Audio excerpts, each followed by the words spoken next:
¿Qué tal, amigos? Bienvenidos a este espacio que hemos llamado Hablemos de Evaluación.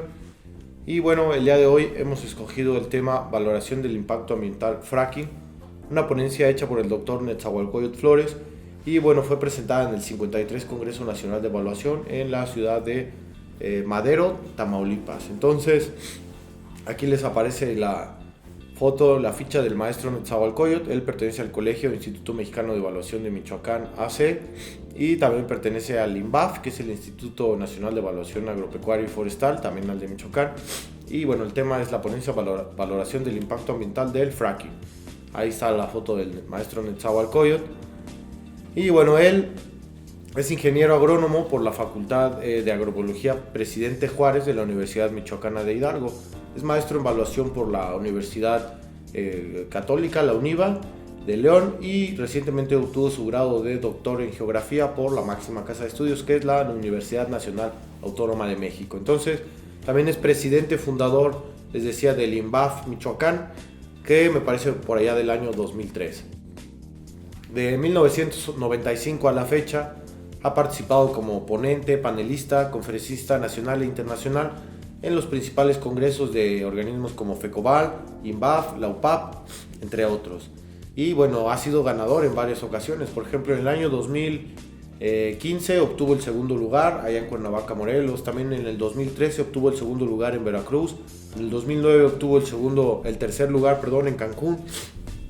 Y ha obtenido otras medallas o reconocimientos en FECOBAL.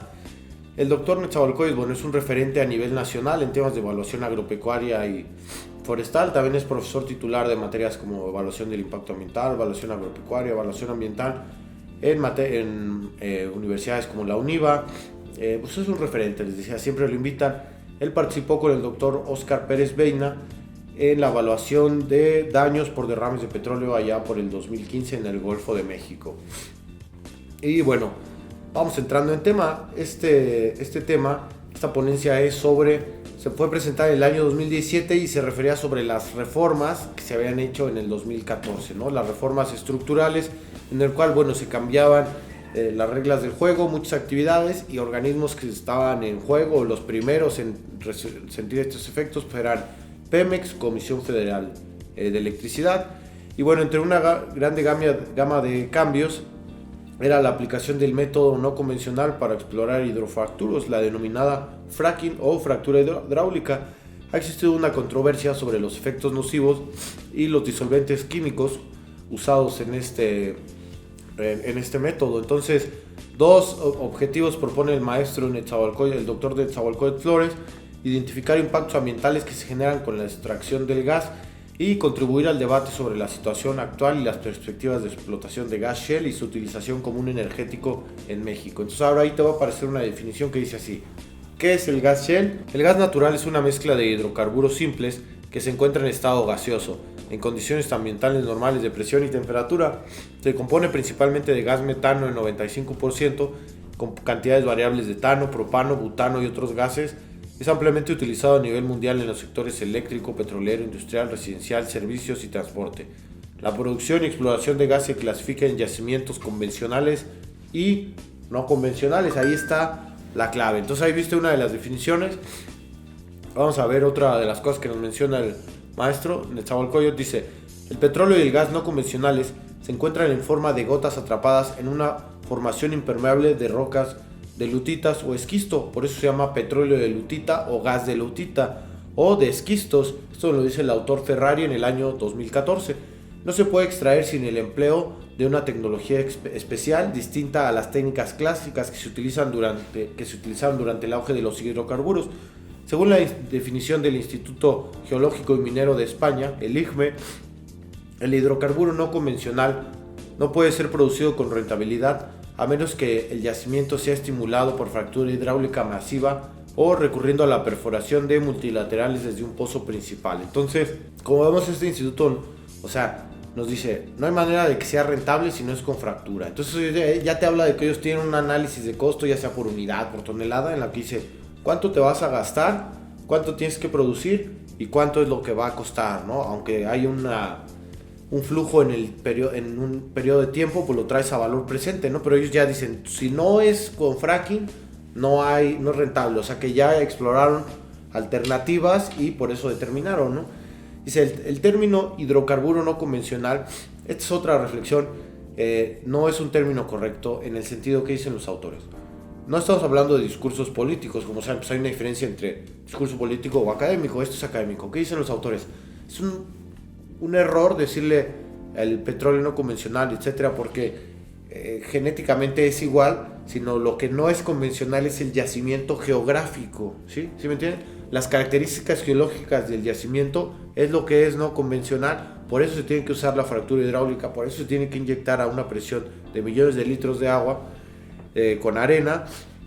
Y bueno, este es el tema, pero generalmente, o si tú lo ves, va a decir hidrocarburos convencionales y no convencionales, y el no convencional es el del fracking porque está a profundidades, pero otros dicen no, es que genéticamente es igual, solo lo que es no convencional es la manera donde está y el método. Entonces bueno, cuando escuches que dicen hidrocarburos no convencionales se refieren a esos, y también está la postura de que es el mismo, pero lo que es no convencional es la situación geológica.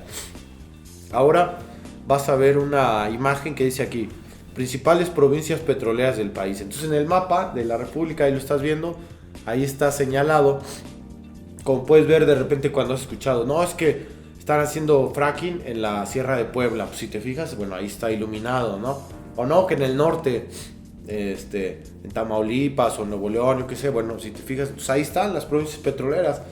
Es muy interesante esto porque dicen algunos expertos, la diferencia es ya cuando se procesa o cómo sale, ¿verdad? Porque si más o menos has entendido, ahorita vamos a ver vamos a cambiar de imagen. La fracturación hidráulica no es nada nuevo. La primera aplicación comercial, no se tiene si bien claro. Algunos dicen que fue en Kansas en 1946 o en Duncan, Oklahoma en 1949. Pero bueno, si te fijas, no es tan nuevo. Ahora se ha vuelto controversial. Quizá las reservas convencionales se han ido acabando y por eso tienen que voltear a ver estas, ¿no?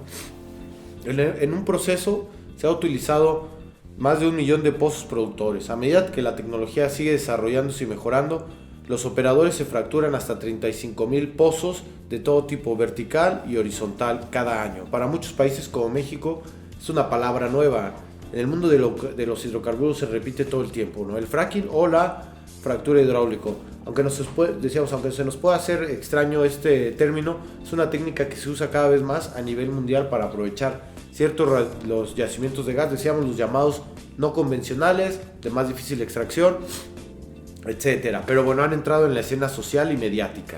Entonces, el fracking o la fractura hidráulica es la técnica para extraer los hidrocarburos no convencionales, ¿no? Los que están ahí abajo. No importa si es igual el material o no, la situación. Son aquellos que se encuentran en rocas de baja permeabilidad a una gran profundidad. Entonces, ¿cuál es el proceso o en qué consiste? Bueno, el primer paso hay que hacer una perforación vertical hasta llegar al pozo y luego perforaciones laterales. Aquí voy a leer algo, dice: el primer paso para acceder a la extracción del gas mediante la técnica del fracking es llegar hasta la zona de extracción. Decir que este proceso se movilizan una gran cantidad de camiones.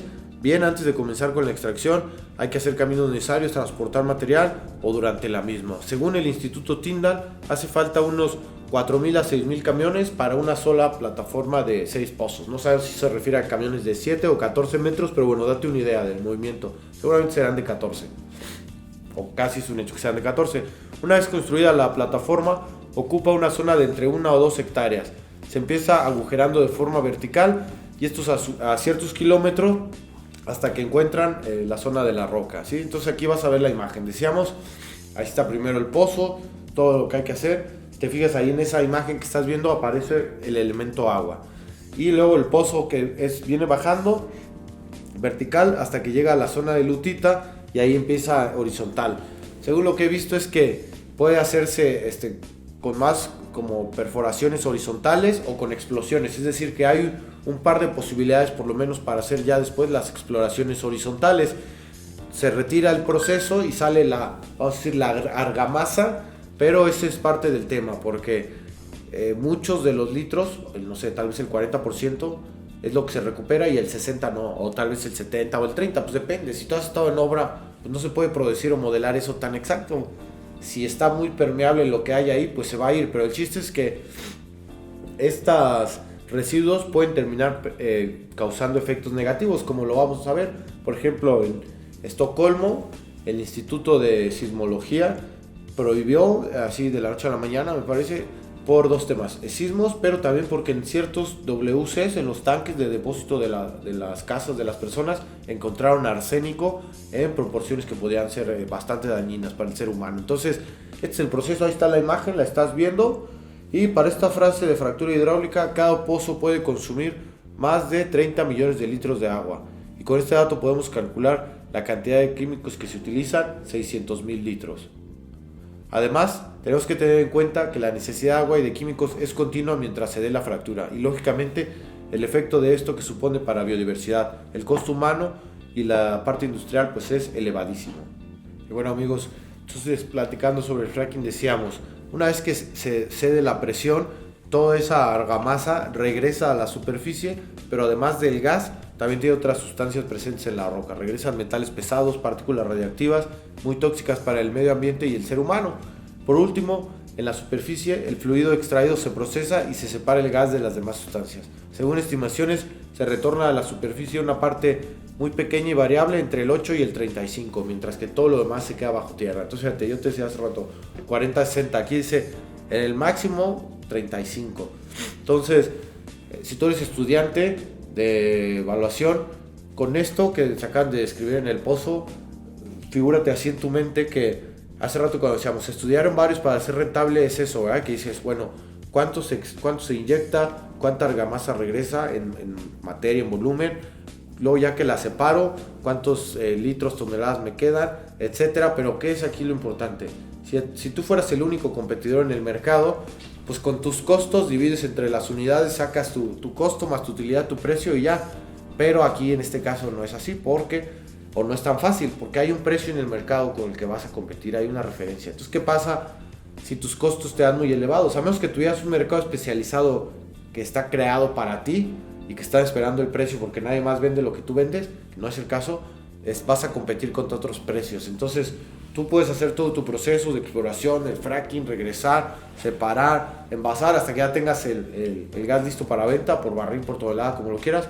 Pero, ¿qué pasa? Que el precio también está limitado por el mercado. Entonces, el número de barriles por el precio del mercado te va a dar un ingreso. Los costos de ese número de barriles no puede ser igual a ese ingreso, porque si no, no tendrías utilidad, ¿sí? Obviamente los maestros evaluadores probablemente ya lo saben, pero alumnos es importante que vayan reflexionando estos temas. Ahora vemos una imagen de densidad de los pozos necesarios para la extracción de gas no convencional, ¿sí? O sea, ahí lo pueden ver, o sea, no necesita explicación, se ve que está como una especie de cáncer, ¿no? La tierra, tú ves ahí, no hay ni vegetación, o sea, está dañado, ¿no? Se ve lo que impacta a la naturaleza, ¿no? Como organismo tú lo ves y dices, bueno, eso está enfermo, ¿o qué? La evaluación de impacto ambiental es una condición previa para definir las características de una actividad o un proyecto, y del cual se derivan las opciones que permiten satisfacer la necesidad de garantizar la calidad ambiental de los ecosistemas. Eso es lo que dice Semarnat. Otro autor nos platica, el doctor Nezahualcóyotl Benedet, en el 2013 hace algunas preguntas como del conflicto respecto al fracking. Por ejemplo, ¿se agotarán las reservas de agua? ¿Se contaminarán con gas los acuíferos? ¿El agua vale o no vale más que los hidrocarburos? ¿El hallazgo de los recursos aplazará el desarrollo tecnológico de energías alternativas o renovables? ¿Los territorios ancestrales de las comunidades de los pueblos originarios serán impactados de forma negativa?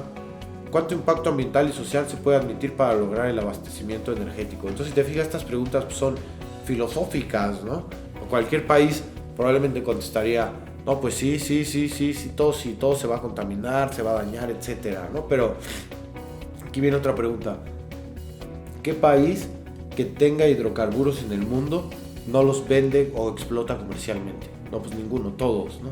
Entonces, como estas posturas, ¿sabes?, filosóficas y las energías alternativas, sí está bien, pero también hay un mercado ahí que manda, ¿no? Entonces, por eso es el conflicto, porque ahí está evocado de manera ambiciosa, que no llena el capitalismo, más dinero, y el medio ambiente, bueno, se deja de lado, ¿no?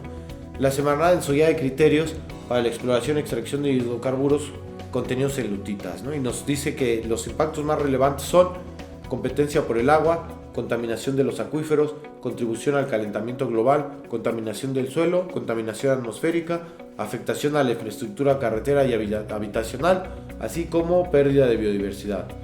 Y luego dice, vamos a reflexionar un poco de cada uno antes de terminar esta cápsula. Disminución de disponibilidad de agua en ecosistemas para uso y consumo, debido a que se requieren de 9 a 29 millones de litros para la fractura de un solo pozo en función de la profundidad, extensión y permeabilidad. Cuando se perforan varios pozos en una región determinada, se compite por el agua con el humano, ¿no? Se compite por el agua o se compromete el derecho humano al agua, ¿no? Entonces, bueno, esta es una de las primeras críticas. El agua para consumo doméstico pudiera terminar en un uso o en una vocación diferente, ¿no?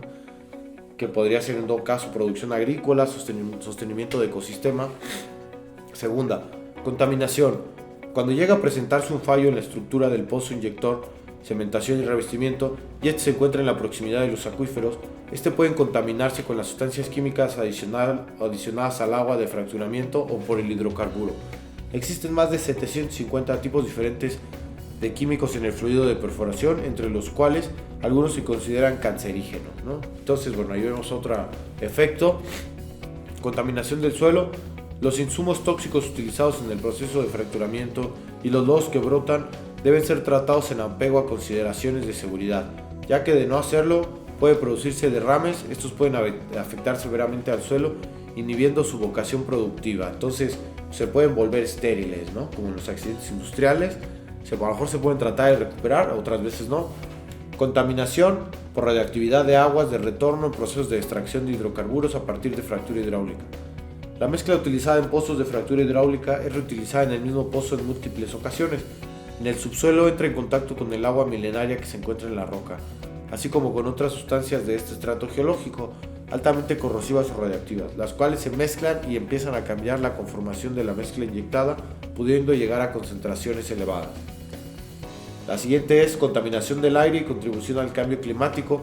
La explotación de gas y aceite de lutitas pueden contribuir a la aceleración del cambio climático debido a las emisiones de gas metano, carbón negro y dióxido de carbono que se producen por ineficiencias en la extracción, procesamiento, almacenamiento, traslado y distribución. El metano es un gas que se presenta en el efecto invernadero 25 veces más potente que el dióxido de carbono, que el CO2. Entonces, bueno, todo este tema, como lo han visto en todos los hidrofluorocarbonos son muy dañinos y provocan el cambio climático. Y bueno, aquí en este caso es el metano, el CO2, entre otras cosas. Y bueno, por último, afectación de la infraestructura carretera y habitacional. El tránsito de camiones, de carreteras, uso en los pozos puede generar estragos, ¿no? Los caminos no están diseñados para ser de alto tráfico. Y la pérdida de la biodiversidad, el desmonte de las grandes áreas, la construcción del camino, el intenso tráfico de vehículos, el polvo, etcétera, pueden afectar a las especies vegetales y animales, inhibiendo su capacidad reproductiva. Entonces, bueno, estos son algunos de los efectos. Aquí ya por último vemos una tabla donde aparece nuevamente el factor ambiental que se daña: contaminación de aguas subterráneas, superficiales, consumo de recurso de agua, emisión de contaminación de aire, ocupación del suelo, riesgos de biodiversidad, contaminación acústica, impactos visuales, sismicidad e incremento del tráfico. Entonces, si te fijas, todos están clasificados con impacto alto, menos el moderado y el bajo. A excepción de esos, todos los demás son de riesgo alto, ¿no? Entonces, bueno, hay que seguir contribuyendo a revisar lo que nos dice el doctor. A la vista de estas lagunas, hay que revisar la metodología, las partes legales. Nos dice el doctor Nezahualcóyotl, hay que hacer un esfuerzo por homogeneizar la terminología jurídica a nivel comunitario y valorar la conveniencia de regular requisitos distintos para los títulos mineros en función de la técnica de extracción convencional o no. O sea, el doctor Nezahualcóyotl nos habla como todo, hay que tipificar, hay que especializar, hay que clasificar mejor, hay que echarnos un clavado, puede haber cosas que estén mal clasificadas. Entonces él nos invita a seguir profundizando en este tema. Dice, a la vista de estas lagunas e insuficiencias, se considera que sería adecuado aplicar el principio de precaución. En tanto no desarrollemos investigación en las exploraciones no convencionales que vayan a utilizar fractura hidráulica, al menos hasta que se adopte una posición común sobre la adaptación del marco normativo aplicable y los riesgos de esta técnica. No es del conocimiento común de técnicos petroleros o de evaluadores nacionales. Entonces él nos dice, el principio de precaución podría ser disminuyamos un poco o paremos hasta que no hagamos investigación ya en los sitios de exploración. Y bueno, el doctor ahora en Nezahualcóyotl, bueno, es un referente. Si algún día quieren evaluación agropecuaria, ambiental, estudio de impacto ambiental, busquen su trabajo, ahí está en las plataformas digitales. Y bueno, esto es todo, nos vemos en el siguiente episodio para seguir hablando de evaluación. Muchas gracias.